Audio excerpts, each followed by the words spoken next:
Salam budaya, salam rahayu, salam waras. Sedulurku yang berbahagia, selamat bertemu kembali dengan saya Kang Jinggu di channel Tonatan TV.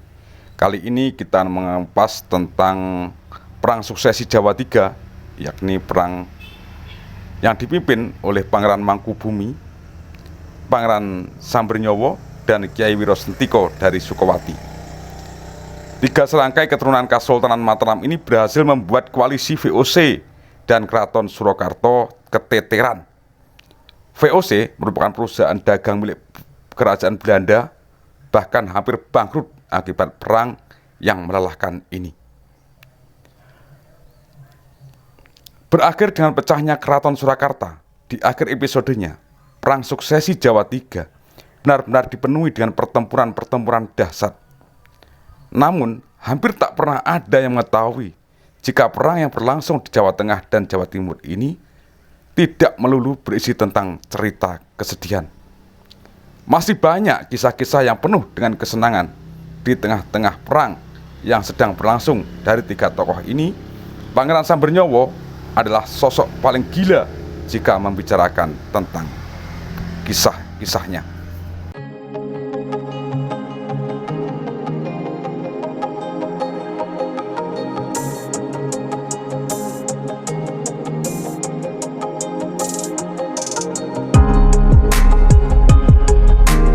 Sedulurku, Pangeran Sambernyowo adalah salah satu tokoh utama dalam perang suksesi Jawa III atau yang juga dikenal dengan Perang Giyanti. Dalam perang ini, Sambernyowo adalah orang nomor 2. Dia adalah panglima tertinggi pasukan dari Pangeran Mangkubumi, susuhunan dari kalangan pemberontak. Dalam menjalankan tugasnya sebagai panglima tertinggi, Sambernyowo dibantu oleh seorang ahli seni perang, yakni Kyai Wirosentiko, putra Kyai Ageng Dirpayuda yang tak lain merupakan bekas panglima Keraton Kartosuro. Sambernyowo dikenal sebagai seorang ahli strategi perang dan memiliki kesaktian tinggi. Selain beliau jago tempur, dia gemar semedi dan menguasai ilmu gaib. Tubuhnya pendek namun memancarkan karisma luar biasa. Tapi sayangnya dia memiliki beberapa kebiasaan buruk. Di antaranya adalah menyukai wanita-wanita cantik, juga menenggak minuman keras dan gemar berpesta. Dilansir dari buku Sambernyowo karya MC Rikles, dikisahkan pada suatu hari Pangeran Sambernyowo mengalami kekalahan besar dari VOC. Ia kehilangan banyak pasukan, 100 kudanya mati. Sambernyowo juga kehilangan harta benda berupa emas dan perak dalam jumlah besar. Dalam keadaan yang menyedihkan itu, Sambernyowo lari ke hutan dan bertemu dengan dua pertapa Si Makaton Gunung Lawu. Pertapa itu adalah dua kakak beradik, Adirana dan Adisana. Kisah ini sebagaimana cerita yang tercatat dalam catatan Sambernyowo sendiri dan Babad Giyanti.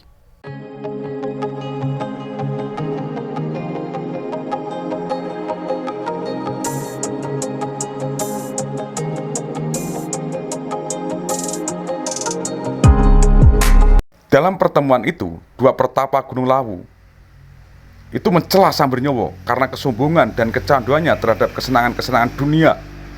Pertapa itu mengatakan kesenangan-kesenangan dunia merupakan penyebab apesnya hidup dan ketidakberuntungan Sambernyowo. Pertapa Gunung Lawu juga mengkritik Sambernyowo yang menggunakan gelar berlebihan saat tampil sebagai panglima tertinggi pasukan pemberontak, yakni Susuhunan Adi Prakoso. Sambernyowo kemudian tinggal selama beberapa waktu di Gunung Lawu guna bermeditasi tanpa makan minum dan tanpa tidur. Dia baru berhenti bermeditasi setelah 7 penunggang kuda utusan Mangkubumi datang menjemputnya.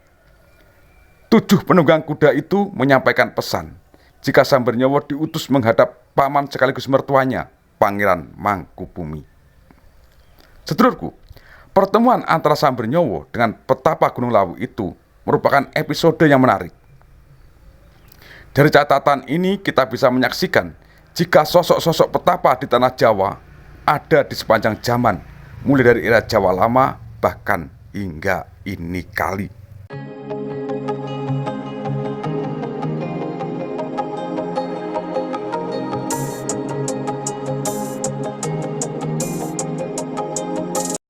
Kita bisa menerka dalam kisah ini bahwa Pangeran Sambernyowo setelah bertapa selama beberapa waktu di Gunung Lawu, pastilah secara spiritual bangkit. Kemudian beliau menggila dengan melibas pasukan gabungan VOC dan Surakarta di banyak pertempuran. Namun tetap saja perlahan kebiasaan buruknya yang menyukai wanita cantik dan gemar berpesta kumat lagi. Selanjutnya perayaan kemenangan dan dalam pertempuran diisi dengan minum-minuman keras dan menari hingga kekalahan dalam perang terjadi lagi. Di penghujung hari, pasukan pemberontak mengalami kerugian yang lebih besar dari kerugian yang dialami VOC.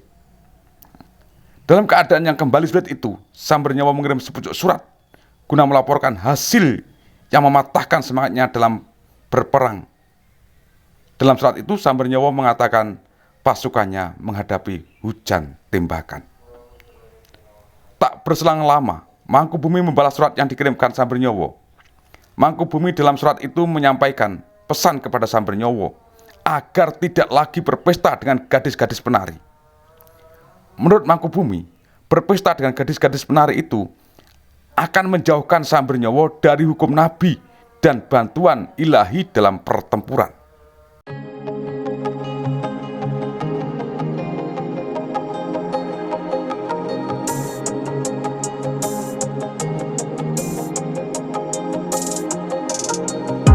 Sedulurku yang berbahagia, Perang Suksesi Jawa III ini dimulai pada 11 Desember 1749 hingga 13 Februari 1755. Dalam perang tersebut, rakyat Mataram memberikan dukungan penuh kepada Pangeran Mangkubumi dan Raden Mas Said atau Pangeran Sambernyowo yang berjuang melawan kolonialisme Belanda dan sekutunya Keraton Kasunanan Surakarta. Koalisi dua tokoh ini semakin tangguh dengan bergabungnya Kiai Wiro Sentiko, ahli seni perang berasal dari Sukowati. Puncak dari perang yang melelahkan ini adalah Perjanjian Giyanti pada 13 Februari 1755. Perjanjian ini sepakat memecah Mataram menjadi dua kerajaan, Kasunanan Surakarta yang dipimpin oleh Pakubuwono III dan Kerajaan Baru Kasultanan Yogyakarta yang dipimpin oleh Pangeran Mangkubumi atau kemudian bergelar Hamengkubuwono I. Setelah berdiri Keraton Yogyakarta, Kiai Wiro Sentiko kemudian diangkat menjadi Bupati Madiun ke-14 dan namanya berganti menjadi Raden Ronggo Prawiro Dirjo I. Semangat perjuangan Sambernyowo tidak kendor. Dia kemudian seorang diri memimpin perang melawan Kasunanan Surakarta dan Kasultanan Yogyakarta. Pangeran Mangkubumi atau Hamengkubuwono I adalah mertua sekaligus paman dan Pangeran Sambernyowo.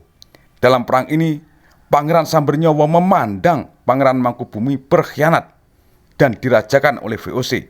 Selama kurun 16 tahun, Laskar Pangeran Sambernyowo melakukan pertempuran sebanyak 250 kali.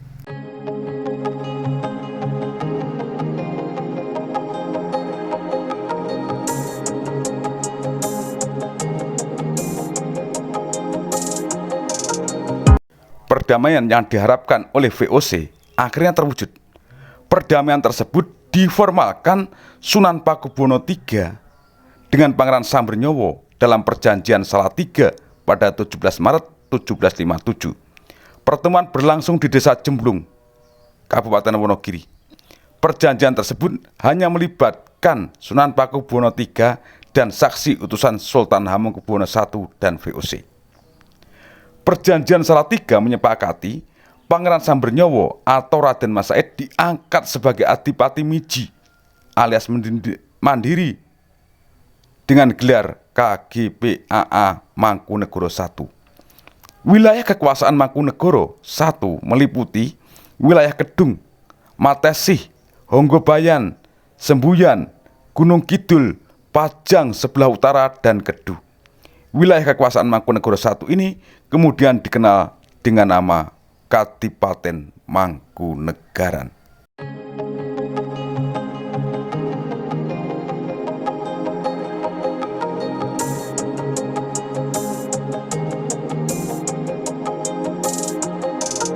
Yang berbahagia, kiranya cukup ini dulu apa yang bisa saya sampaikan terkait Pangeran Sambernyowo yang mendirikan Kadipaten Mangkunegoro.